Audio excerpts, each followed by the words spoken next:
নমস্কার বন্ধুরা, আমি শুভম চলে এসেছি নিউজ বাণী বাংলার নতুন একটি এপিসোড নিয়ে আপনাদের সঙ্গে। বন্ধুরা, একটা গুরুত্বপূর্ণ খবর নিয়ে আজ আমি এসেছি আপনাদের সঙ্গে।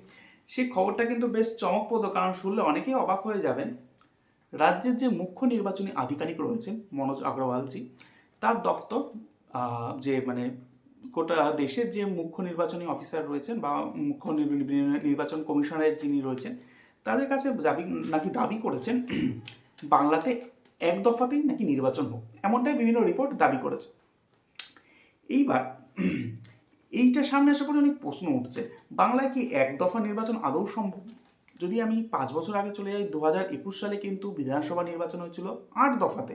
বেশ অবাক করার মতো বিষয়। ভুলে গেলে চলবে না, সেই সময় কিন্তু শুধু নির্বাচনে আরেকটা গুরুত্বপূর্ণ দিক হচ্ছে, সেই সময় কিন্তু করোনা মারাত্মক আকার নিয়েছিল আমাদের গোটা দেশে। তার মধ্যেও 8 দফাতে নির্বাচন হয়েছিল। নিরাপত্তা বাহিনী, কেন্দ্রীয় বাহিনী যারা রয়েছে তাদের নিয়ে আসা হয়েছিল, বুথে মোতায়েন করা হয়েছিল, প্রচুর মানুষ ভোট দিয়েছিল।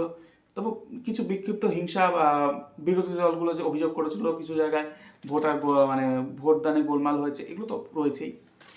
8 দফাতেও কিন্তু পুরোপুরি করোনার সময় শান্তিপূর্ণভাবে নির্বাচন হয়নি। এই বিষয়টা কিন্তু ভাবিয়েছে নির্বাচন কমিশনারকে।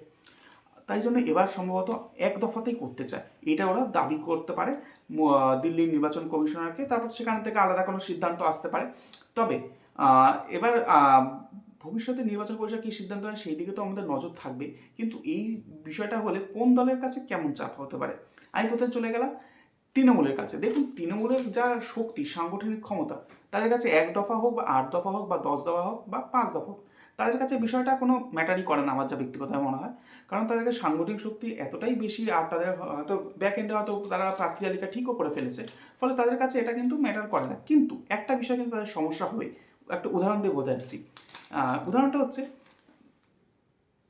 ধরে নিন মমতা বন্দ্যোপাধ্যায় তো এবার প্রার্থী হবেনি, এখন অব্দি তৃণমূল কোনো ঘোষণা করেন তিনি কোন আসনে প্রার্থী হবেন। ধরে নিলাম তিনি ভবানীপুর থেকেই হন, তো ভবানীপুর থেকে এবার হলেন। এবার এক দফাতে ভোট হলে তিনি তার নিজের কেন্দ্র প্রচার করবেন, প্লাস রাজ্যের বাকি কেন্দ্রগুলোতে তিনি প্রচার করবেন। কিন্তু প্রত্যেকটা কেন্দ্রে কি প্রত্যেকটা জেলায়, প্রত্যেকটা কেন্দ্রে তো প্রচার করা সম্ভব না, 294টি আসন রয়েছে। এবার প্রত্যেকটা জেলায় তার পক্ষে কি যাওয়ার আদৌ সম্ভব হবে? কারণ তার নিজের যে যেখানে তিনি প্রার্থী হচ্ছেন সেখানে তো তাকে প্রচার সারতে হবে। যদি এখন তাকে দার্জিলিং যেতে হয়, দার্জিলিং থেকে তিনি আবার জঙ্গলমহল, জঙ্গলমহল থেকে আবার বীরভূম, বীরভূম থেকে মুর্শিদাবাদ, মুর্শিদাবাদ থেকে দক্ষিণ চব্বিশ পরগনা, দক্ষিণ চব্বিশ পরগনা থেকে আবার কলকাতা, কলকাতা থেকে আবার নদিয়া, এটাও কি একটা, তারপর কি তিনি আরও নিজের কেন্দ্রে সময় দিতে পারবেন? এটা কিন্তু আমি উদাহরণস্বরূপ বললাম। তার কারণ হচ্ছে, শুধু মমতা বন্দ্যোপাধ্যায় না, তৃণমূলের প্রচুর মানে প্রথম সারির নেতাও কিন্তু যারা মন্ত্রী হন, বিধায়ক হবেন, তারা প্রার্থী হবে। ফলে সমস্যাটা কিন্তু তাদের ক্ষেত্রেই হবে। এইবার আমি সাংসদদের ক্ষেত্রে সমস্যা হবে না, বিশেষ করে অভিষেক বন্দ্যোপাধ্যায়, তিনি তো গোটা রাজ্য চষে বেড়াবেন স্বাভাবিকভাবে, তাদের ক্ষেত্রে সমস্যা হবে না। কিন্তু এক দফাতে যদি ভোট হয়, আমি রাজনৈতিক দলগুলোর ক্ষেত্রে বলছি, তৃণমূলের এই সমস্যাটা কিন্তু থাকতে পারে। এবার চলেন বিজেপির সাংগঠনিক ক্ষমতা নিয়ে প্রশ্ন তো থাকছেই। বিশেষ করে কিছু কিছু জেলায় তারা স্ট্রং, কিছু কিছু জেলায় তারা স্ট্রং নন। তবে ভোট প্রচুর পেয়ে যায়। এমন এমন যে জায়গা রয়েছে যেখানে হয়তো বিজেপির হয়তো পতাকা তোলার কেউ নেই, সেখানে বিজেপি আবার লিড পেয়ে যায়। এটা একটা অদ্ভুত করার মতো বিষয়। এবার এখানে তাদেরও কিন্তু সমস্যা হবে। আমি যদি শুভেন্দু অধিকারীকে দেখি, বিজেপির বর্তমানে রাজ্য বিজেপির অন্যতম জনপ্রিয় মুখ, তিনি যদি ধরে নিলাম উদাহরণস্বরূপ, তিনি যে নন্দীগ্রামে প্রার্থী হন, তাহলে তার পক্ষে কি আবার উত্তরবঙ্গ, আবার দক্ষিণবঙ্গ, আবার সেই জঙ্গলমহল, একই উদাহরণভাবে তার পক্ষেও কি গোটা রাজ্য চষে বেড়ানো সম্ভব হবে? নিশ্চয়ই নয়। দিলীপ ঘোষ এবার প্রার্থী হবেন, শ্রমিক ভট্টাচার্য সম্ভবত বিজেপির এক পদ এক নীতির জেরে সম্ভবত প্রার্থী হবেন না। ফলে বিজেপিরও এই বিষয়টা নিয়ে একটা সমস্যা থাকবে।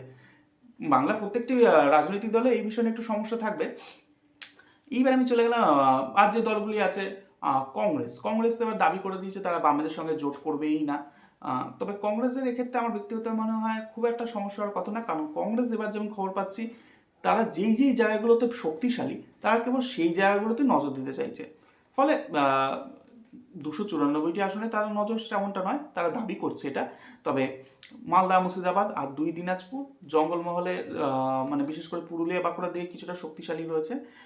এই অঞ্চলগুলোতে আর কিছু ব্লকে রয়েছে, ওই অঞ্চলগুলোতে তারা নজর দিতে চাইছে। ফলে কংগ্রেসের কাছে বিষয়টা খুব চাপের হবে না, কিন্তু সিপিআইএম এর কাছে বিষয়টা একটু সমস্যার হলেও হতে পারে আবার নাও হতে পারে, কারণ সিপিআইএম এমনিতে জোট নিয়ে কিছুটা ঘেটে রয়েছে। প্রথমত হুমায়ুন কবিরের সঙ্গে মোহাম্মদ সেলিমের বৈঠক, তারপর তারা ঘেটে গেছে, বিশেষ করে রাজ্য সম্পাদকীয় মণ্ডলীতে প্রশ্ন উঠেছে।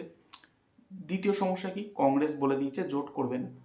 তৃতীয় সমস্যা কি? বামফ্রন্টের যে শরিক, মেজর শরিক বলা হয়, মেজর শরিক না তৃতীয় শরিক বলা, মেজর শরিক সম্ভবত সিপিআইকে বলা হয়, যে ফরওয়ার্ড ব্লক তো খুবই ক্ষুব্ধ হয়ে গেছে বিষয়টা নিয়ে, মানে বিশেষ করে এই যে হুমায়ুন কবিরের সঙ্গে মোহাম্মদ সেলিমের বৈঠক নিয়ে। তা আবার শুনছি নাকি তারা আইএসএফকেও বলে যে ফরওয়ার্ড ব্লক দাবি করেছে আইএসএফকেও এই জোটে, তাদের সঙ্গে জোটে রাখতে না। এর ফলে বামফ্রন্টের মধ্যে একটা বেশ জোট নিয়ে একটা বেশ সমস্যা তৈরি হয়ে গেছে।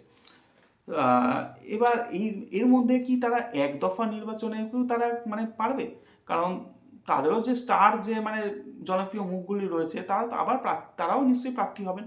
তাদেরও পক্ষে কি এতগুলো নিজের কেন্দ্র বাদ দিয়ে, বিশেষ করে তারা যখন বিরোধী আসনে রয়েছে, তাদের বিরোধী আসনে যারা থাকেন, যারা নির্বাচিত হন না, তাদের বেশি ফোকাস থাকে আমি ভোটে জিতে আইনসভা যাব। ফলে তারা কি নিজেদের কেন্দ্র বাদ দিয়ে অন্যান্য কেন্দ্রে কি প্রচার করতে পারবে? ফলে রাজনৈতিক দলগুলোর কিন্তু একটা সমস্যা থেকে যায়। এইবার বিষয়টা হচ্ছে যে নির্বাচন কমিশন কি সিদ্ধান্ত নেবে। দেখুন, নির্বাচন কমিশন সিদ্ধান্ত কি নিতে পারে তার আভাস কিন্তু আমরা কয়েকদিন আগেই জানতে পেরেছি। বিশেষ করে বেশ কিছু মিডিয়া রিপোর্ট করেছিল নির্বাচন কমিশন সম্ভবত 2 থেকে 3 দফার মধ্যে এবারে ভোটের প্রসেসটা রাখতে পারে। পশ্চিমবঙ্গ সহ আর বেশ কটা রাজ্য ভোট আছে, আসাম, কেরল, তামিলনাড়ু আর একটা ইউটি, পন্ডিচেরি। পুরো সব কিছু মিলিয়ে তো একসাথে ভোট ঘোষণা হবে। তাই এই বিষয়টা হচ্ছে এই পুরোটা মিলিয়ে হয়তো 2 থেকে 3 দফার মধ্যে রাখতে চায়, কিন্তু খুব তাৎপর্যপূর্ণভাবে রাজ্য যে মুখ্য নির্বাচনী আধিকারিক তিনি দাবি করেছেন এক দফাতেই হয়ে ভোট হওয়া সম্ভব। তিনি দাবি করবেন দিল্লির নির্বাচন কমিশনের কাছে। এবার এটা সংবাদদাতার রিপোর্ট বলেছে। এবার ভবিষ্যতে কি আপডেট আসবে সেই দিকে তো আমাদের নজর থাকবেই। তবে নির্বাচন কমিশনের সম্ভবত একটা সমস্যা হতে পারে, কারণ এত সংখ্যক কেন্দ্রীয় বাহিনী কি করে পসিবল? কারণ বাকি রাজ্যগুলোতে ভোট রয়েছে, সেখানেও কেন্দ্রীয় বাহিনী পাঠাতে হবে, সেই সঙ্গে পশ্চিমবঙ্গেও পাঠাতে হবে। ফলে পশ্চিমবঙ্গে একটু বেশি পাঠাতে হয়, কারণ পশ্চিমবঙ্গে তো ভোট খুব বর্ণময় হয়। ফলে এখানে কেন্দ্রীয় বাহিনীর প্রয়োজনটা একটু বেশি হয়। তাই এই দিকে তো আমাদের নজর থাকবেই। এখন এসআইআর এর নতুন করে মানে বাড়তি তারিখ ঘোষণা করেন নির্বাচন কমিশন। তবে কিছু জেলা রয়েছে বা কিছু ব্লক রয়েছে যে যার জন্য বাড়তি সময় তারা ঘোষণা করলেও করতে পারে। এর মধ্যে প্রথমেই রয়েছে দক্ষিণ 24 পরগনা, মালদহ, মেটিয়াবুরুজ, কাশিয়াং। এই জায়গাগুলোতে নাকি শুনানি পর্ব খুব ধীর গতিতে হয়েছে বা হচ্ছে। তাই এই জায়গাগুলোতে কাজে জোর আনতে নির্বাচন কমিশন আরও কিছু আধিকারিক নিয়োগ করেছে। ফলে এই জায়গাগুলোর শুনানি পর্ব শেষ হতে আরও বেশি সময় লাগতে পারে। তাই জন্য এই পুরো প্লাস এর সঙ্গে আরও যে মানে যে শুনানিগুলো হয়েছে সেগুলোর যে ডেটা চেকিং চলছে নির্বাচন কমিশন ব্যাক এন্ডে, সেগুলো তো সময় লাগতে পারে। তাই এসআইআর এর সময় কিছুটা হলেও হয়তো বাড়তে পারে। তবে এখনও বিষয়টা স্পষ্ট নয়, আগামী দিনে কি হবে সেই দিকে আমাদের নজর থাকবে। তবে এক দফাতে যদি ভোট হয় তাহলে সত্যি এটা একটা অদ্ভুত আর মানে একটা অন্যরকম দিন হতে চলেছে পশ্চিমবঙ্গের জন্য। এই প্রতিবেদন কেমন লাগলো অবশ্যই আপনারা কমেন্ট বক্সে জানাবেন। আমাদের নিউজ বাণী চ্যানেল সাবস্ক্রাইব করতে কোনোভাবেই ভুলবেন না। ধন্যবাদ। আপনারা সকলে ভালো থাকবেন। নমস্কার।